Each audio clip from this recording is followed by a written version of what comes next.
നമസ്കാരം. കോൺഗ്രസ് കരുതും പോലെ രാഹുൽ തരംഗം കേരളത്തിൽ ആഞ്ഞു വീശുമോ? വയനാട്ടിലെ രാഹുലിന്റെ സ്ഥാനാർത്ഥിത്വം കേരളത്തിലെ കോൺഗ്രസിനെ സഹായിക്കുമോ? രാഹുൽ കേരളത്തിൽ കോൺഗ്രസിന് ഭാഗ്യം വരുത്തും എന്ന കോൺഗ്രസ് നേതാക്കളുടെ പ്രതീക്ഷയ്ക്ക് അടിസ്ഥാനമുണ്ടോ?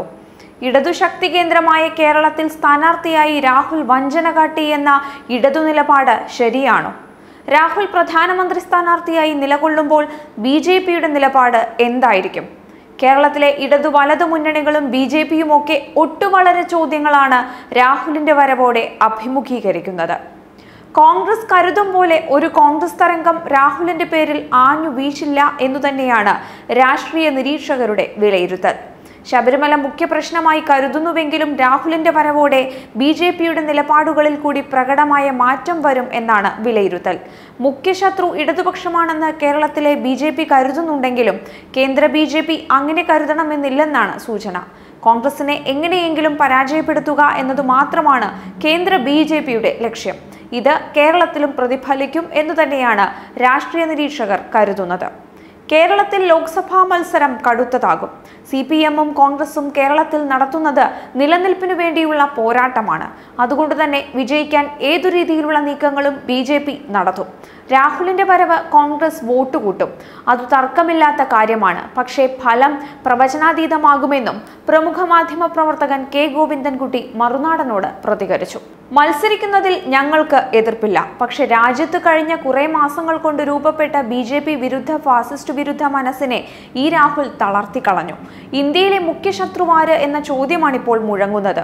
മോദി സർക്കാരാണെന്ന് ജനങ്ങളുടെ ശത്രു. ഫാസിസ്റ്റ് നയങ്ങളാണ് രാജ്യത്തിന്റെ ശത്രു. മോദി വീണ്ടും വന്നാൽ തെരഞ്ഞെടുപ്പ് ഇല്ലാതാകും. ഇന്ത്യയിൽ ജനാധിപത്യത്തിന്റെ അന്ത്യമാകും. നിയമവാഴ്ച ഇല്ലാതാകും. മതേതരത്വത്തിന്റെ അന്ത്യമാകും. ഇതാണ് രാജ്യം നേരിടുന്ന ഏറ്റവും വലിയ വെല്ലുവിളി.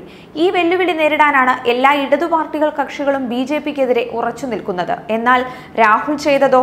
BJPക്ക് സ്വാധീനമില്ലാത്ത ഒരു സ്ഥാനാർത്ഥി പോലുമില്ലാത്ത ഒരു മണ്ഡലത്തിൽ വന്ന് ഇടതുപക്ഷത്തിനെതിരെ സ്ഥാനാർത്ഥിയാവുകയാണ് എന്നാണ് CPM സംസ്ഥാന സെക്രട്ടേറിയറ്റ് അംഗം ആനത്തലവട്ടം ആനന്ദൻ മറുനാടനോട് പ്രതികരിച്ചത്. അല്ല, ഞങ്ങള് അയാളുടെ രാഹുൽ ഇവിടെ വന്ന് മത്സരിക്കുന്നതിന് ഞങ്ങൾക്ക് ഒരു എതിർപ്പുമില്ല. പക്ഷേ രാജ്യത്ത് കഴിഞ്ഞ കുറെ മാസങ്ങളായി ഉയർത്തിക്കൊണ്ട് വന്ന ഒരു BJP വിരുദ്ധ ഫാസിസ്റ്റ് വിരുദ്ധ മനസ്സിനെ തളർത്തിക്കളഞ്ഞ കക്ഷി എന്താന്ന് വെച്ചാൽ മെയിൻ എനിമി ആര് എന്ന ചോദ്യത്തിന് നമ്മൾ ഇതുവരെ BJP ആണ്, മോഡി ഗവൺമെന്റ് ആണ്, അവരുടെ ഫാസിസ്റ്റ് നയങ്ങളാണ്. ഇനി ഒരു തെരഞ്ഞെടുപ്പ് തന്നെ ഇല്ലാതാവും മോഡി വീണ്ടും അധികാരത്തിൽ വന്നാൽ. ജനാധിപത്യത്തിന് അന്ത്യമായിരിക്കും. നിയമവാഴ്ച തകരും, മതേതരത്വം ഇല്ലാതാകും. അതാണ് രാജ്യം നേരിടുന്ന ഏറ്റവും വലിയ വെല്ലുവിളി. അതിനെ എല്ലാവരും കൂടി ചേർന്ന് ആ ഒരു അവസ്ഥയെ എതിർക്കാൻ, മോഡി വരാതിരിക്കാൻ, മോഡിയെ താഴ്ത്തിറക്കാൻ ഒരു പരിശ്രമമാണ് കഴിഞ്ഞ കുറേ മാസങ്ങളായി ഇന്ത്യൻ രാഷ്ട്രീയത്തിൽ ഉയർന്നു വന്ന സന്ദേശം. അതിന് ഇടതുപക്ഷക്കാര്, കോൺഗ്രസ്, റീജിയണൽ പാർട്ടികൾ, മതേതര ശക്തികളൊക്കെ ആ ലക്ഷ്യത്തിലാണ് നിന്നത്. കോൺഗ്രസ് പറയുന്ന രാഹുൽ തരംഗം കേരളത്തിൽ ഇടതുപക്ഷത്തിന് ഭീഷണിയല്ല.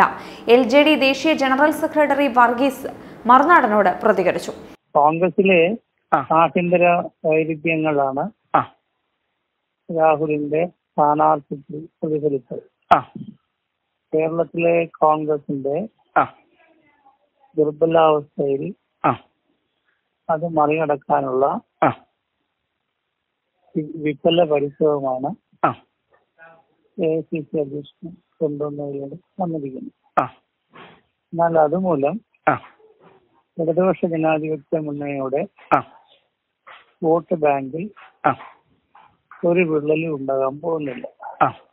കേരളത്തിലെ തെരഞ്ഞെടുപ്പ് രംഗത്തെ രാഹുൽ ബാധിക്കില്ലെന്നും നിലവിൽ തെരഞ്ഞെടുപ്പ് പ്രചാരണത്തിൽ ഇടതുമുന്നണി മുന്നിലാണെന്നും കോൺഗ്രസിന്റെ ആന്തരിക വൈരുദ്ധ്യങ്ങളാണ് വയനാട്ടിലെ കോൺഗ്രസ് സ്ഥാനാർത്ഥിത്വത്തിൽ പ്രതിഫലിച്ചതെന്നും കേരളത്തിലെ കോൺഗ്രസിന്റെ ദുർബലാവസ്ഥകളെ മറികടക്കാനുള്ള വിഫലമായ പരിശ്രമങ്ങളാണ് രാഹുലിന്റെ വരവിൽ വ്യക്തമാകുന്നതെന്നും അദ്ദേഹം പറഞ്ഞു.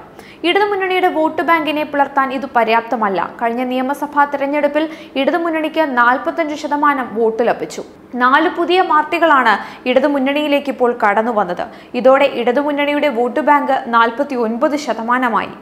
അതുകൊണ്ട് തന്നെ കോൺഗ്രസ് പറയുന്ന രീതിയിൽ രാഹുൽ ഒരു തരംഗമായി കേരളത്തിൽ ആഞ്ഞു വീശില്ല എന്നു തന്നെയാണ് വർഗീസ് ജോർജിന്റെ പ്രതികരണം. കേരളത്തിൽ രാഹുൽ തരംഗം ഇല്ല. ഈ രാഹുൽ തരംഗം കേരളത്തിൽ കോൺഗ്രസിനെ സഹായിക്കാനും പോകുന്നില്ല എന്നാണ് BJP സംസ്ഥാന വക്താവ് MAS കുമാർ മറുനാടനോട് പറഞ്ഞത്. CPM-ന്റെ രാഷ്ട്രീയ നിലപാടുകളും പ്രശ്നമായല്ലോ. അവർക്ക് ഇനിയിപ്പം അവരുടെ പ്രധാനമന്ത്രി സ്ഥാനാർത്ഥി അവർക്ക് എതിർക്കേണ്ടി വരില്ലേ? അതുകൊണ്ട്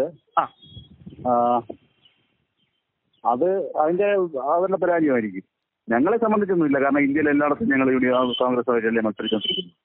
ഇല്ല, ഈ രാഹുൽ ഇഫക്ട് ശരിക്കും കോൺഗ്രസിന് ഗുണകരമാണെന്ന് കരുതുന്നുണ്ടോ?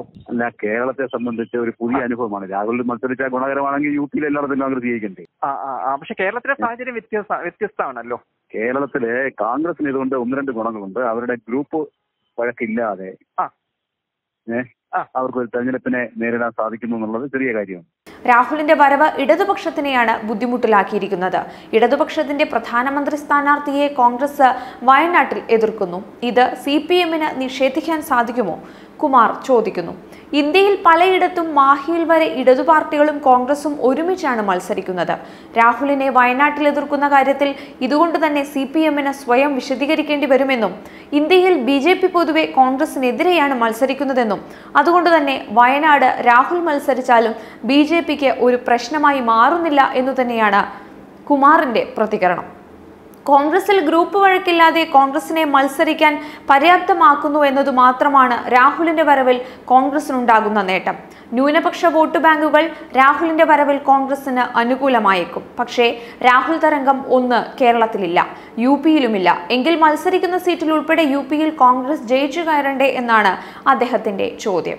രാഷ്ട്രീയ എതിരാളികൾ രാഹുൽ തരംഗം കേരളത്തിൽ വീശില്ല എന്ന് ഉറച്ചു വിശ്വസിക്കുമ്പോഴും കോൺഗ്രസിന്റെ കച്ചിത്തുരുമ്പ് രാഹുൽ ഗാന്ധി തന്നെയാണ്. ഈ രാഹുൽ ഇഫക്റ്റിൽ കേരളത്തിലെ 20 സീറ്റും കോൺഗ്രസ് ലക്ഷ്യം വെക്കുന്നു. കോൺഗ്രസ് കരുതും പോലെ ഒരു രാഹുൽ ഇഫക്റ്റ് കേരളത്തിൽ ഉണ്ടോ എന്ന കാര്യം വരുന്ന നാളുകൾ വിധിയെഴുതും.